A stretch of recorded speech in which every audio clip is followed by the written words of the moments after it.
Fire when ready. Impact. Impact. 200. 200. Fire and ready.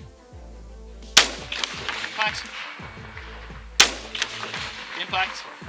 You're on to 250. Impact. Impact. Man, these 55 grainers out of the 10.5 really move the targets. Yeah, you could definitely see them losing steam already at 250. 300. 300. Fire and ready. Barely, yeah, it's barely moving, but you impacted that. Oh, saw that. Clutch. That's an impact. 350. 350. Impact. Yeah, that was. That was neutralized, but again, yeah. your 55 grainers are just really losing steam. Yeah, just, it's starting off. This goes to show you why the major drawback of the short barrel platform. Right, but I mean, you're talking about mobility versus 100%. But this is where your the terminal energy is really where you see it, even at very realistic carbine ranges of like 300, 350 yards, right? Right. 400, fire and ready. Low. I saw it. Left. I think it was just barely a little bit high to the left, about just a smidge. It's a hit. That was was an impact, and it's neutralized. Yep. 450. See it off the right. Pretty sure that was a hit. I didn't see any movement. So. You're here any.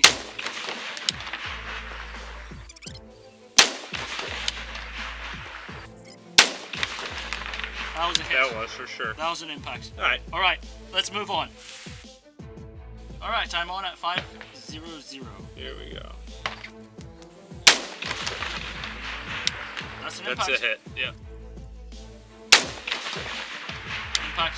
Yeah. Josh, I don't know how to do the analysis on this one. I don't either. I mean, it's okay. So let's talk about like whether or not this even makes sense to do.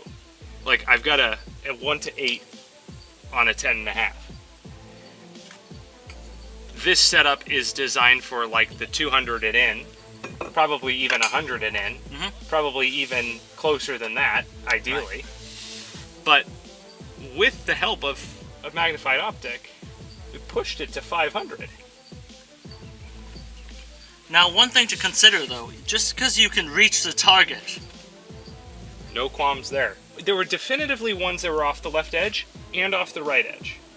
And I know that was happening at 400 or 450 because I was trying my windage left and right because I'm confident on the elevation. Right. So I was trying my windage left and right. And then there were some that we just couldn't see straight up. You see, what was that? That was 2 for 2 at 500, right? Yeah. And it was basically, the target barely moves, but it slightly moved. Now normally where we shoot in Central Texas, we're dealing with somewhere between 15 and 22, 23 miles per hour of sustained wind on average. And that can definitely play a significant role, especially if we're shooting a projectile with limited ballistic coefficient. Now, in this particular day, although it was an anomaly, we were only dealing with maybe 3 to 5 miles per hour of wind. And despite the fact that we were shooting a projectile with a limited ballistic coefficient with a relatively low velocity compared to, say, a standard AR 16-inch or M16 style rifle, we were still able to achieve readily available hits without really having to deal with the windage. And again, that came down purely to environmentals. Secondarily, I want to draw your attention to the optic. Now, normally on this particular course out to 500, we're shooting either iron sights or optics with low top-end magnification in a BDC style reticle. So in this particular instance, I was using the Nightforce NX8, which is a 1:8 style optic with their Mil-R reticle, which is a finer mil reticle than say just a standard mil dot. It gives you a little bit more fine-tuned adjustment. So that particular combination of an 8 power with that finer adjustment certainly allowed me to be a bit more precise downrange and see exactly what was going on. It doesn't inherently make me more accurate, but it definitely enhances my ability to A, see those targets in relation to the reticle, as well as to call hits and misses and make counter adjustments accordingly. So between those two factors, the environmental as well as our choice in sighting system, we're able to stretch the legs on the 10.5 platform out probably beyond what we anticipated we'd be able to effectively achieve, and you saw the results of doing just that.